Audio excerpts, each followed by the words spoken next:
Hello DC family, welcome to new episode of partnership act. तो देखिए, आज last class इसकी बची हुई है, लास्ट टॉपिक बचा हुआ है पार्टनरशिप एक्ट का, डिसोल्यूशन ऑफ फर्म। और पूरी कोशिश रहेगी कि आज की क्लास में, आज के सेशन में डिसोल्यूशन ऑफ फर्म को हम लोग कंप्लीट करें ताकि हमारा पार्टनरशिप एक्ट कंप्लीट हो जाए। तो चलिए, बगैर टाइम वेस्ट किए स्टार्ट करते हैं dissolution of firm.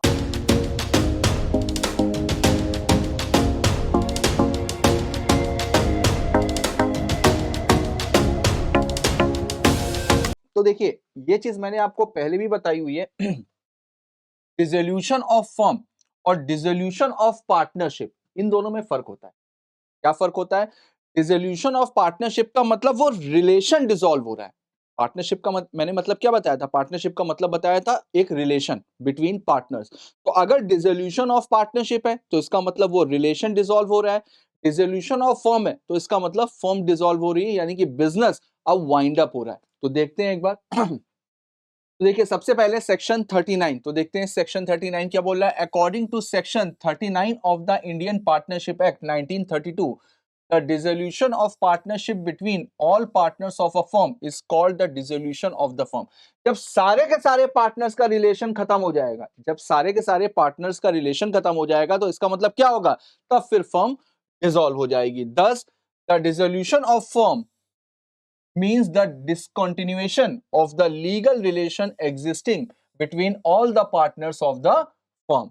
But when only one or more partners retires or becomes incapacitated from acting as a partner due to death, insolvency, insanity, the partnership, that is the relation between such a partner and other is dissolve. तो अगर कोई भी एक partner retire हो रहा है या incapacity to contract हो रहा है या कोई भी किसी भी रीजन की वजह से वो पार्टनरशिप फर्म को छोड़ करके जा रहा है, तो फिर वहां पर क्या बोला जाएगा? उसको डिसोल्यूशन ऑफ पार्टनरशिप। क्यों? क्योंकि वहां पर फर्म बंद नहीं हो रही है, फर्म अभी कंटिन्यू रहेगी। देखिए, बट द रेस्ट में decide to continue. In such cases, there is in practice no dissolution of the firm. तो अब बाकी के सारे पार्टनर्स फर्म को कंटिन्यू कर रहे हैं, यानी फर्म का बिजनेस कंटिन्यू चल रहा है, तो इसका मतलब वहां पर डिसोल्यूशन ऑफ फर्म नहीं होगा। क्यों? क्योंकि डिसोल्यूशन ऑफ फर्म में बिजनेस ही पूरा का पूरा वाइंड अप हो जाता है। तो देखिए, the particular partner goes out but the remaining partners carry on the business of the firm, it is called dissolution of partnership. In the case of dissolution of the firm, on the other hand, the whole firm is dissolved.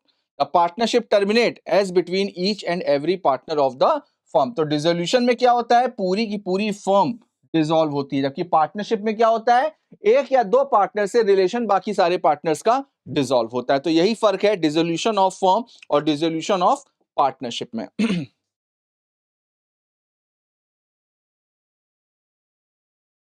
देखिए, यहां पर difference दिया हुआ है firm के dissolution और partnership में, बिल्कुल सेम वैसे ही है।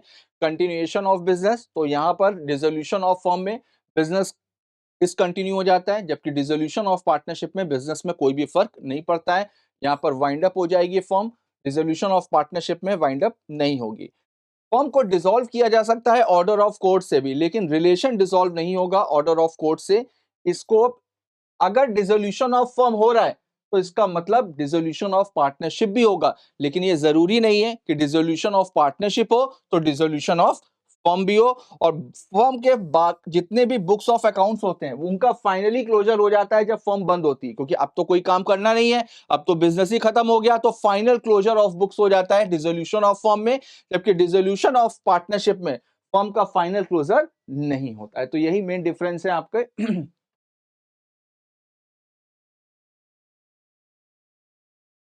आगे देखते हैं modes of dissolution of firm. तो अब देखिए कितने तरह से फर्म डिसॉल्व होती है, तो अलग अलग तरह हैं। जैसे सबसे पहले दिया हुआ है dissolution without the order of court और वॉलंटरी डिसोल्यूशन। तो देखो, डिसोल्यूशन को दो पार्ट में डिवाइड किया गया है यहाँ पर। एक तो बाय ऑर्डर ऑफ कोर्ट, यानी कि कोर्ट का ऑर्डर आया, भैया अब फर्म बंद करो, अब फर्म चलाने की कोई भी जरूरत नहीं है, कोर्ट से ऑर्डर ले लिया गया। दूसरा वॉलेंट्री बेसिस पे। वॉलेंट्री बेसिस का मतलब क्या हो गया? यहां पर पार्टनर अपनी मर्जी से फर्म को डिसॉल्व कर रहे हैं। तो सबसे पहले दिया गया dissolution without the order of the court, यानी कि वॉलेंट्री डिसोल्यूशन। तो देखते हैं। और वॉलेंट्री डिसोल्यूशन में 4 टाइप्स हैं, 4 तरह के हैं। कौन कौन से? सबसे पहले तो डिसोल्यूशन बाय एग्रीमेंट, यानी सारे के सारे पार्टनर्स का आपस में एग्रीमेंट हो गया, सारे के सारे पार्टनर्स म्यूचुअली डिसाइड कर रहे हैं कि भाई चलो अब फर्म को हम लोग बंद करते हैं। तो देखिए section 40 gives right to the partner to dissolve the partnership by agreement. तो सेक्शन 40 जितने भी पार्टनर्स हैं उनको ये राइट देता है कि अगर वो चाहे तो बाय एग्रीमेंट पार्टनरशिप फर्म को डिसॉल्व कर सकते हैं with the consent of all the partner और in accordance with the contract between the partner, या उनके बीच में अगर कोई भी कॉन्ट्रैक्ट हुआ है तो उसके अकॉर्डिंग वो फर्म को डिसॉल्व कर सकते हैं। यहां पर कॉन्ट्रैक्ट का मतलब क्या है? Contract between the partners means a contract already made, यानी कि पार्टनर्स के बीच में पहले ही कॉन्ट्रैक्ट हो चुका था कि कैसे वो फर्म को डिसॉल्व करेंगे। कंपलसरी डिसोल्यूशन, कंपलसरी डिसोल्यूशन का मतलब बेटा यहां पर यह है कि आपको फर्म बंद करनी ही करनी पड़ेगी। तो यहां पर विदाउट ऑर्डर ऑफ कोर्ट हो रहा है, यानी कोर्ट का ऑर्डर नहीं है लेकिन तो भी कंपलसरी है कि यहां पर फर्म बंद हो जाएगी। तो कैसे बंद होगी? देखिए by the adjudication of all the partners और of all the partners but one as insolvent, यानी अगर सारे के सारे पार्टनर्स इंसॉल्वेंट हो गए या एक को छोड़ करके बाकी के सारे पार्टनर्स इंसॉल्वेंट हो गए तो अब कोई बचा ही नहीं, तो फर्म चलाएगा कौन? तो वहां पर पार्टनरशिप फर्म डिसॉल्व हो जाएगी, कोर्ट का ऑर्डर हो या ना हो, अपने आप ही इप्सो फैक्टो अपने आप ही फर्म डिसॉल्व होगी।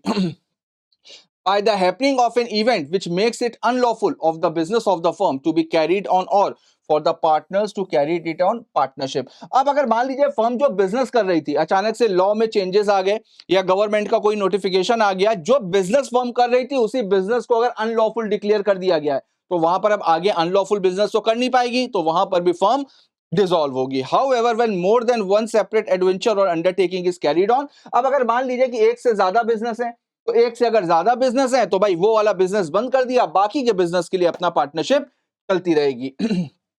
तो यहां पर अगर इलीगैलिटी ऑफ वन और more shall not itself cause the dissolution of the firm in respect of the lawful adventures and undertaking, तो जितने भी लॉफुल बिजनेस हैं वो अपना करते रहेंगे और अगर किसी बिजनेस को अनलॉफुल किया गया है तो वो काम बंद कर देंगे, तो वहां पर डिसोल्यूशन नहीं होगा। लेकिन अगर एक ही बिजनेस कर रही थी और उसी बिजनेस को अनलॉफुल मान लिया गया तो फिर उस सिचुएशन में उस फर्म को डिसॉल्व होना पड़ेगा। हाँ, तो देखते हैं कि एग्जांपल दिया हुआ है। A firm is carrying on the business of trading a particular chemical and a law passed which bans the trading of such a particular chemical, the business of the firm becomes unlawful and so the firm will have to be compulsory dissolved। तो यहां पर firm compulsory dissolve हो जाएगी। Next आता है आपका dissolution on the happening of certain contingencies, यानी कुछ ऐसे इवेंट हो गए जिसकी वजह से अब फर्म को बंद करना पड़ रहा है। कौन कौन से? जैसे अगर मान लीजिए किसी एक फिक्स पीरियड के लिए बनाई गई थी, अगर फर्म किसी भी एक पर्टिकुलर पीरियड के लिए बनाई गई थी तो जैसे ही वो पीरियड हुआ, जैसे ही वो टर्म एक्सपायर हुआ वैसे ही फर्म डिसॉल्व होगी। दूसरा, अगर मान लीजिए किसी एक पर्टिकुलर एडवेंचर और किसी पर्टिकुलर अंडरटेकिंग के लिए बनाई गई थी तो जैसे ही वो पर्पस पूरा हुआ, जैसे ही वो ऑब्जेक्ट पूरा हुआ वैसे ही फर्म डिसॉल्व हो जाएगी। अगर मान लीजिए दो ही पार्टनर थे, ठीक है, दो ही पार्टनर थे और एक पार्टनर की डेथ हो गई तो वहां पर भी फर्म डिसॉल्व हो जाएगी। और दूसरा, अगर मान लीजिए दो ही पार्टनर थे और एक पार्टनर इंसॉल्वेंट हो गया तो इस तरीके की कॉन्टिजेंसीज में फिर वहां पर फर्म डिसॉल्व हो जाएगी।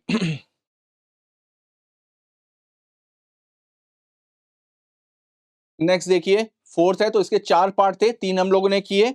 चौथा बता रहा है dissolution by notice of partnership at will. तो हम लोगों ने ये पढ़ ही चुके हैं, पार्टनरशिप एट विल हम लोगों ने पढ़ा हुआ है। पार्टनरशिप एट विल में अगर कोई भी पार्टनर बाकी के सारे पार्टनर्स को नोटिस दे देता है तो उसके बाद में फर्म डिसॉल्व होगी। देखिए, where the partnership is at will the firm may be dissolved by any partner giving notice in writing to all the other partner of his intention to dissolve the firm.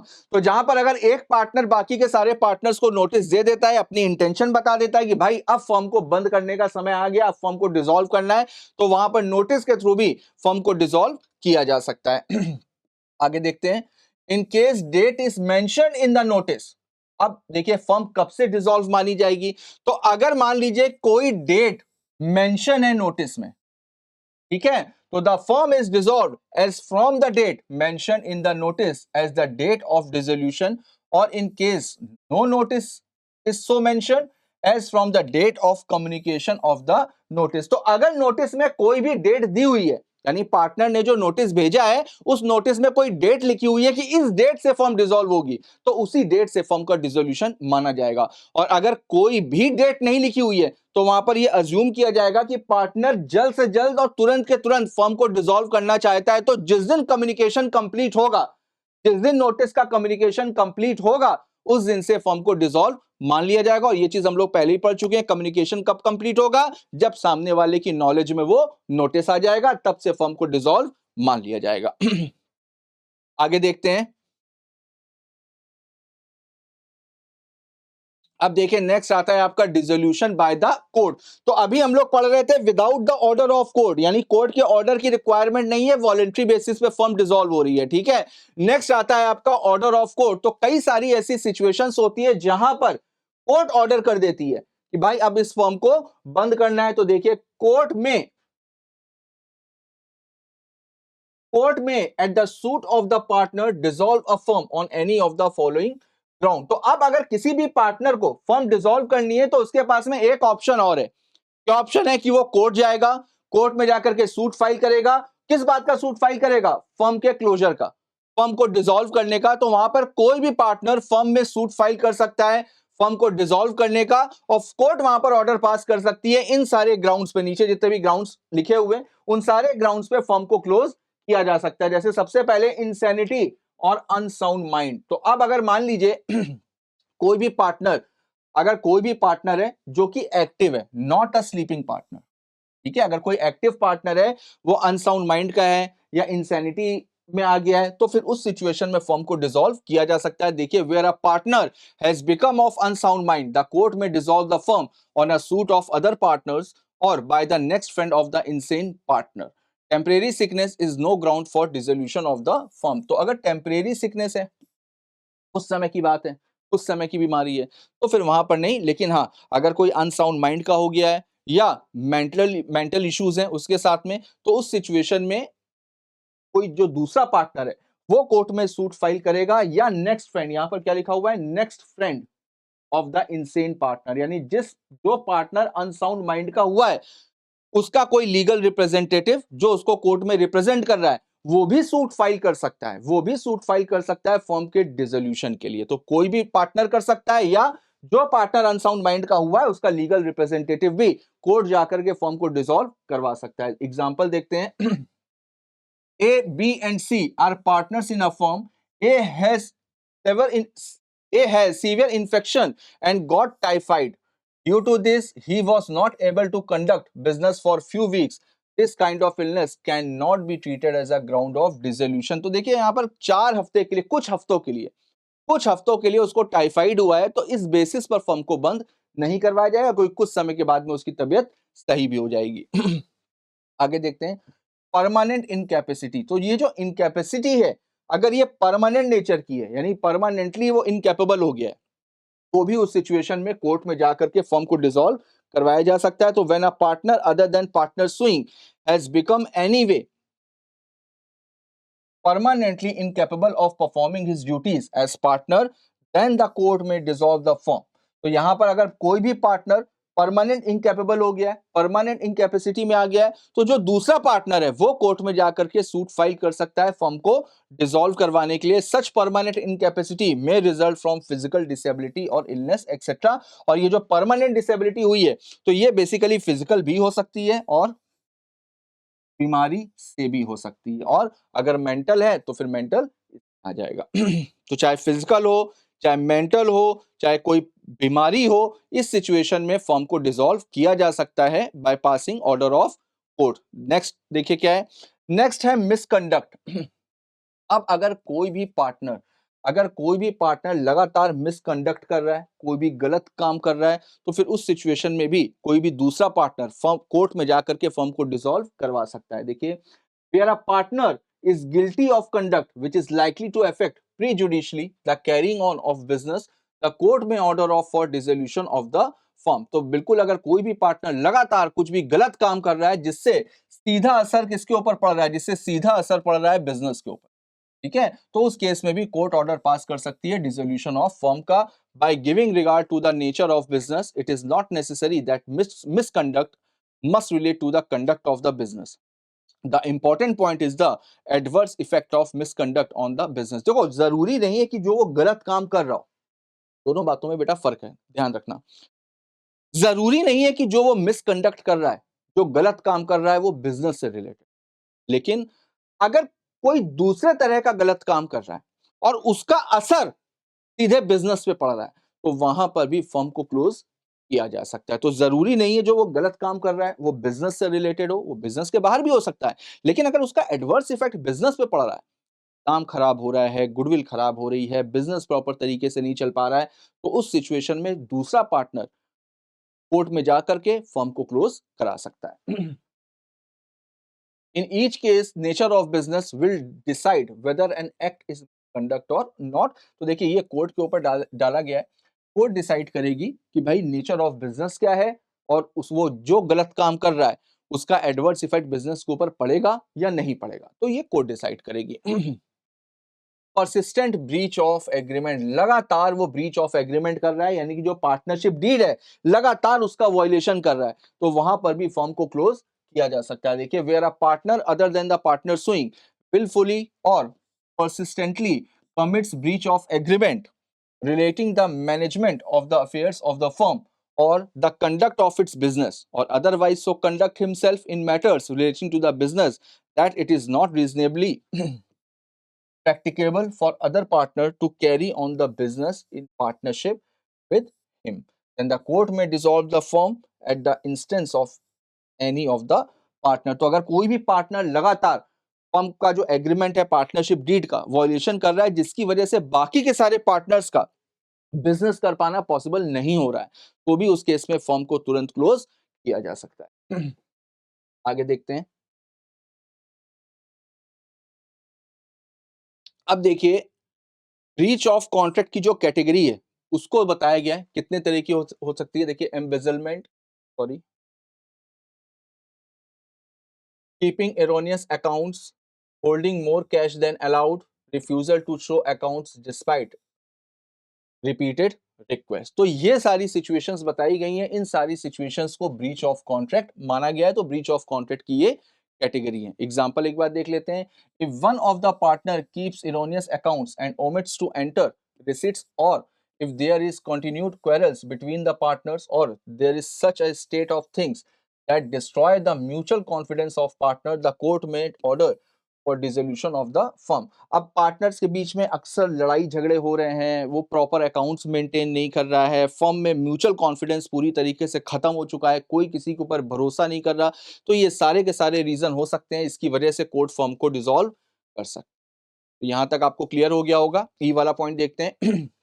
Transfer of interest, ठीक है, तो ये भी हम लोग पढ़ चुके हैं कि अगर कोई भी पार्टनर अपना पूरा इंटरेस्ट, एब्सोल्यूट इंटरेस्ट किसी दूसरे पार्टनर को ट्रांसफर नहीं कर सकता without the consent of all partner. हाँ, वो अपना सब पार्टनर जरूर बना सकता है। तो देखिए where a partner other than a partner suing has transferred the whole of his interest in the firm to a third party or has allowed his share to be charged or sold by the court in the recovery of areas of land revenue due by the partner, the court may dissolve the firm at the instance of any other partner।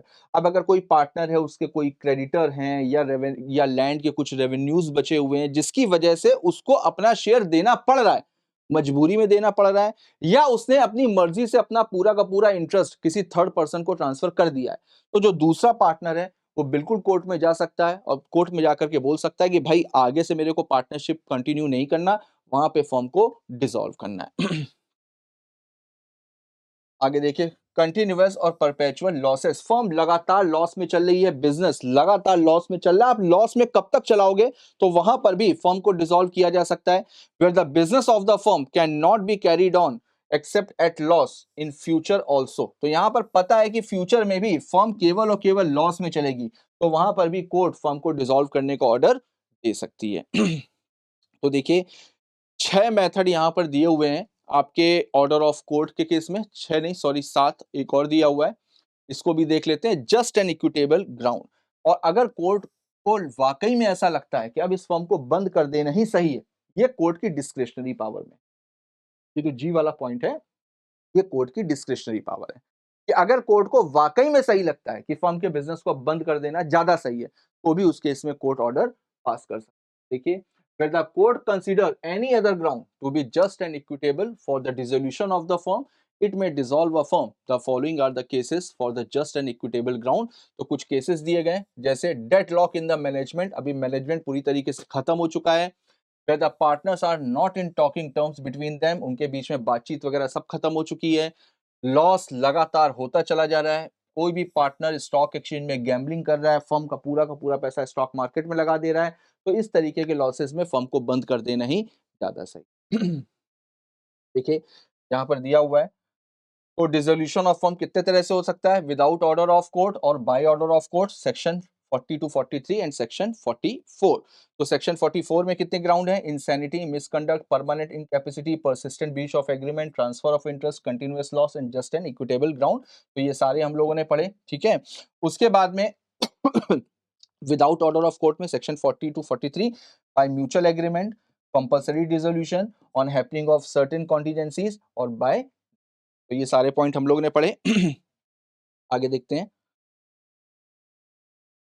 अब देखिए, consequences of dissolution, अब जब firm dissolve होगी तो उसके consequences क्या होंगे, तो देखिए, consequent to the dissolution of partnership firm, the partners have certain rights and liabilities as are.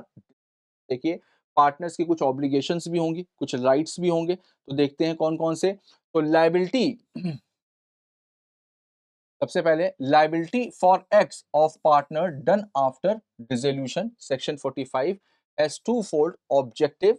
It seeks to protect third parties dealing with the firm who had no notice of the prior dissolution. तो देखिए, partners की कुछ duties भी होती हैं after dissolution, केवल वो अपने बारे में नहीं सोचेंगे, जिनका फर्म में स्टेक लगा हुआ है, यानी कि जो थर्ड पार्टीज हैं जिनका फर्म में स्टेक लगा हुआ है, जो फर्म के क्रेडिटर हैं, और उनको अभी इस बारे में नहीं पता है कि फर्म डिसॉल्व हो रही है, तो पहले से बिल्कुल नहीं पता है कि फर्म डिसॉल्व हो रही है, तो उनको लेकर के ऑब्लिगेशन बनती है पार्टनर्स की। दूसरा, it also seeks to protect partners of dissolve firm from liability towards third party. तो थर्ड पार्टीज के लिए जो भी लायबिलिटी हैं उनसे भी कंसीडर करने को बोला जाता है। तो देखिए, X and Y who carried on business in partnership for several years executed on December 1st a deed dissolving the partnership from the date, but failed to give a public notice of the dissolution on December 20th, X borrowed in the firm's name a certain sum of money from R। अब देखिए, 30 दिसंबर को X ने पैसे बोरो किए, who was ignorant of the dissolution, जिसको dissolution के बारे में नहीं पता था, जबकि डिसोल्यूशन कब हो रहा है, डिसोल्यूशन हो रहा है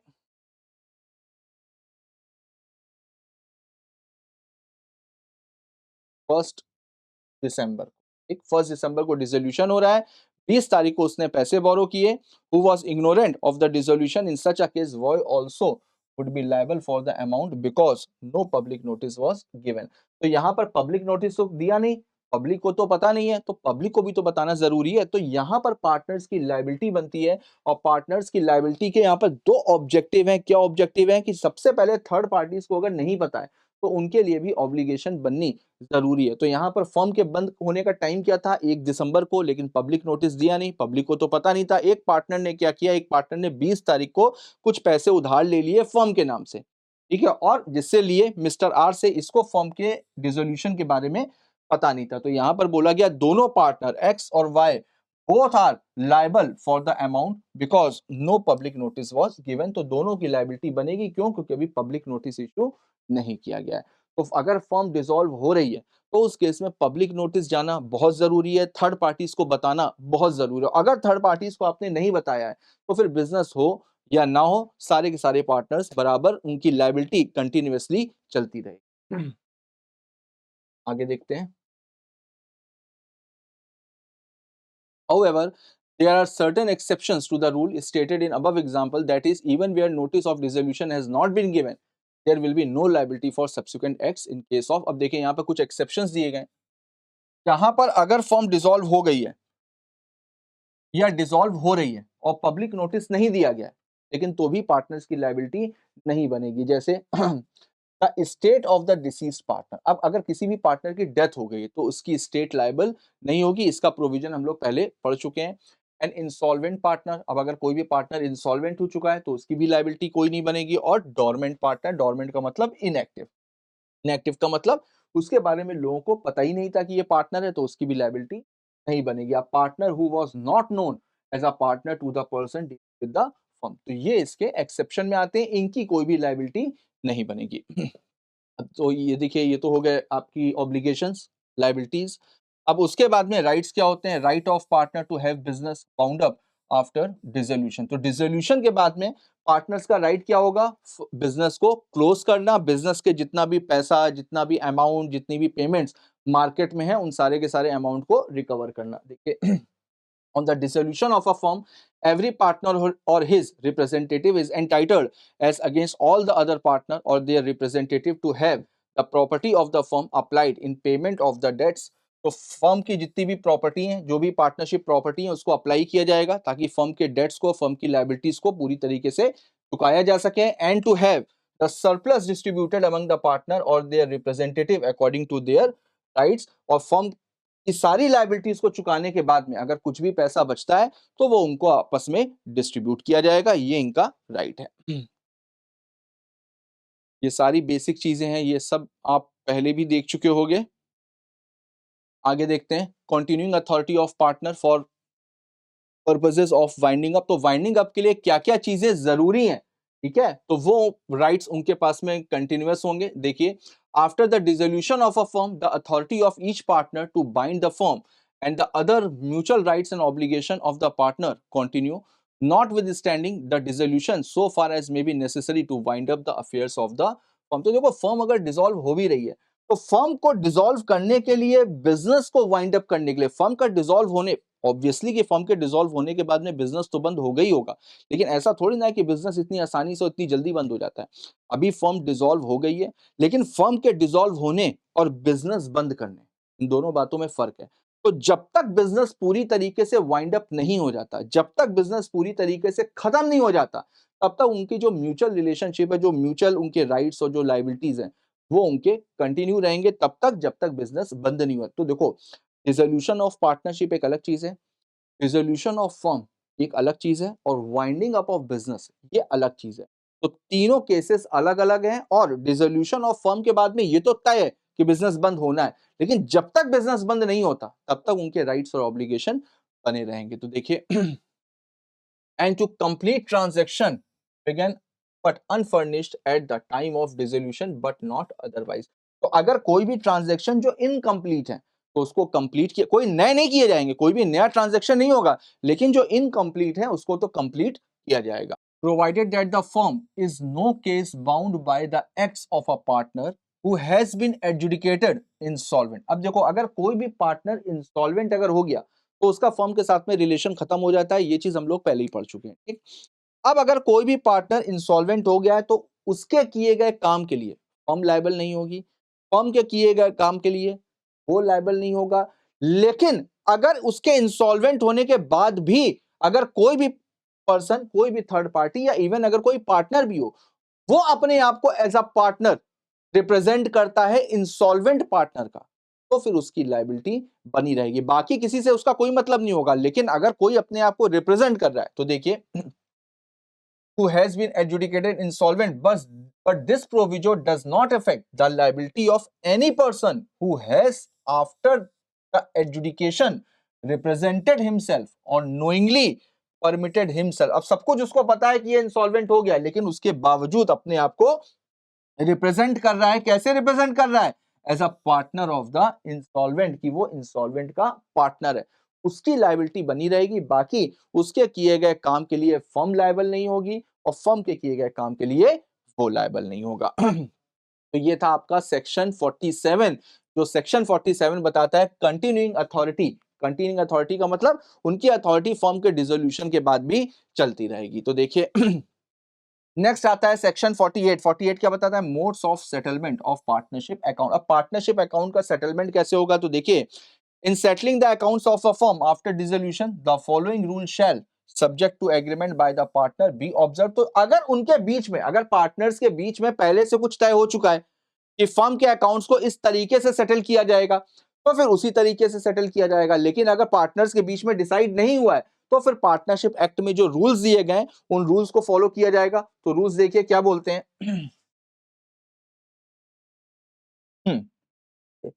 लॉसेस, अब लॉसेस में क्या क्या है, including deficiency of capital, including deficiency of capital, अगर कैपिटल में कोई भी कमी है, शैल बी पेड फर्स्ट, तो उनको सबसे पहले पेड किया जाएगा। कहां से पेड किया जाएगा, out of profit, next out of capital, तो पहले प्रॉफिट से फिर कैपिटल से, और लास्ट में अगर जरूरत पड़ती है तो by the partners individually in the proportion in which they were entitled to share profit. तो जिस रेशियो में वो प्रॉफिट को शेयर कर रहे थे उसी रेशियो में फर्म के लॉसेस को भी बेयर करेंगे अपनी पर्सनल एसेट से। तभी तो बोला जाता है कि पार्टनर्स की लायबिलिटी हमेशा अनलिमिटेड होती है।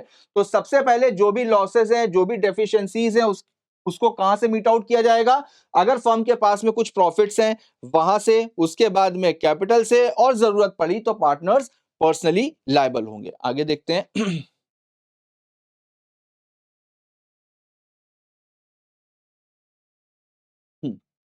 The assets of the firm, including any sums contributed by the partners to make up deficiencies of capital, must be applied in the following manner and order. तो यहां पर ऑर्डर दिया हुआ है, यहां पर एक सीक्वेंस दिया गया है, ऑर्डर दिया गया है, इसी सीक्वेंस में फॉलो किया जाएगा। सबसे पहले in paying the debts of the firm to third party, जो भी थर्ड पार्टी के डेट्स हैं उनको मीट आउट किया जाएगा। in paying to each partner ratably what is due to him from capital, in paying to each partner ratably what is due to him on account of capital, and the residue, if any, shall be divided among the partner in proportion in which they were entitled to share profit. इन सब के बाद में अगर कुछ भी पैसा बचता है तो जिस रेशियो में वो लोग अपने प्रॉफिट को शेयर करते थे उसी रेशियो में इनको डिस्ट्रीब्यूट कर दिया जाएगा। तो सबसे पहले जितनी भी लायबिलिटीज हैं, जितने भी लॉसेस हैं, उनको मीट आउट किया जाएगा, और उनको मीट आउट करने के बाद में जो भी पैसा बचता है उसको पार्टनर्स को डिस्ट्रीब्यूट कर दिया जाएगा। एक एग्जांपल देख लेते हैं। X and why were partners sharing profit and losses equally and x died. अब देखो एक्स और वाई दो पार्टनर थे, ठीक है, जिसमें वो प्रॉफिट और लॉस को इक्वली शेयर कर रहे थे, प्रॉफिट और लॉस को इक्वली शेयर कर रहे थे, और एक्स की डेथ हो गया। अब दो ही पार्टनर है, एक की डेथ होगी तो इसका मतलब क्या होगा, फर्म डिसॉल्व हो जाएगी।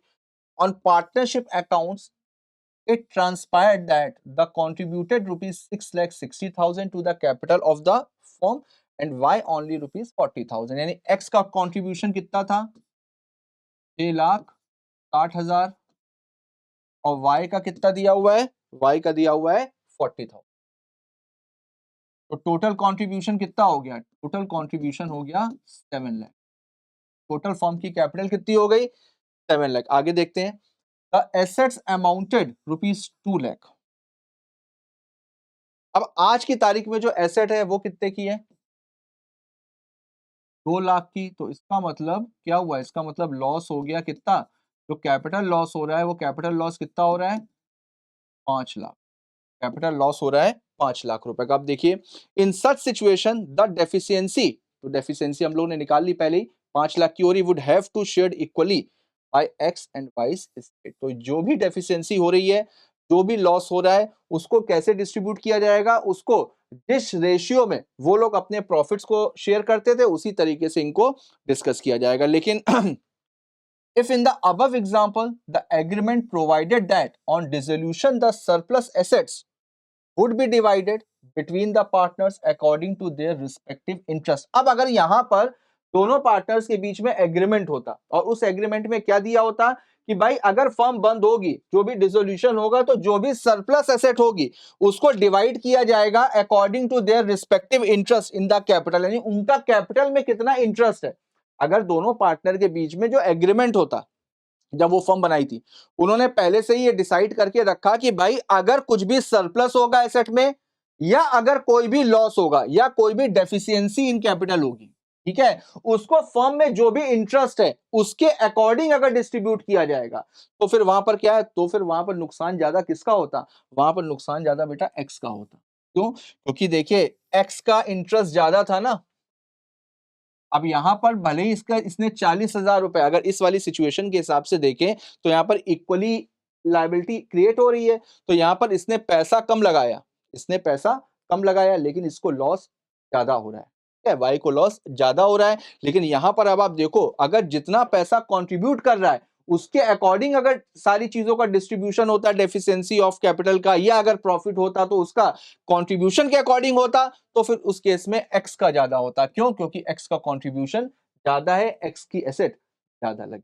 आई होप मेरी बात आपको समझ में आई होगी। तो ये डिपेंड करता है पार्टीज के ऊपर कि वो अगर चाहें तो उनका जितना भी इंटरेस्ट है ऑन कैपिटल उसके अकॉर्डिंग भी कर सकते हैं, और अगर चाहें तो जो भी प्रॉफिट शेयरिंग रेशियो है उसके अकॉर्डिंग भी कर सकते हैं। लेकिन वहां पर चीजें अलग अलग हो सकती हैं अकॉर्डिंग टू देयर कॉन्ट्रीब्यूशन। आगे देखते हैं। Payment of firm debts and of separate debts. देखिए, where there are joint debts due from the firm and also separate debts due from any partner. तो अब अगर जो भी फर्म के जो ज्वाइंट डेट्स हैं या अगर कोई भी सेपरेट डेट है किसी भी पार्टनर के, तो उस केस में क्या होगा? The property of the firm shall be applied in the first instance in payment of the debts of the firm. तो फर्म की जो भी एसेट है, फर्म के पास जो भी प्रॉपर्टी है, जो भी पार्टनरशिप प्रॉपर्टी है, उसको सबसे पहले अप्लाई कहां पर किया जाना चाहिए? क्या पार्टनर के पर्सनल डेट से, या पार्टनर के इंडिविजुअल डेट से, या फर्म के डेट से? तो पहले फर्म के डेट से होगा, तो सबसे पहले उसको अप्लाई किया जाएगा फर्म के डेट से। And if there is any surplus, उसके बाद अगर कुछ पैसा बचता है, then the share of each partner shall be applied to the payment of his separate debt और पे टू हिम। या तो उसको दे दिया जाएगा या उसके डेट्स को चुकाया जाएगा। The separate property of any partner shall be applied first in the payment of his separate debt. अब अगर किसी पार्टनर की पर्सनल प्रॉपर्टी से डेट चुकाए जा रहे हैं, तो सबसे पहले उसके डेट को चुकाया जाएगा, उसके बाद अगर कुछ बचता है तो फिर फर्म के डेट्स को चुकाया जाएगा। तो सिंपल सी चीज है, अगर प्रॉपर्टी फर्म की है तो डेट्स पहले फर्म के, जो भी डेट्स होंगे वो पहले फर्म के चुकाए जाएंगे। अगर प्रॉपर्टी पार्टनर की है तो पहले पार्टनर के डेट चुकाए जाएंगे, उसके बाद में अगर कुछ बचेगा तो फर्म के डेट चुकाए जाएंगे। सिंपल सी चीज। तो चलिए, यही थी, इतनी ही थी आपकी पार्टनरशिप एक्ट की यूनिट 3। यहाँ पर आपका डिसोल्यूशन कंप्लीट होता है। तो हम लोगों ने इसका प्रॉपर और पूरा रिवीजन मॉड्यूल से किया हुआ है।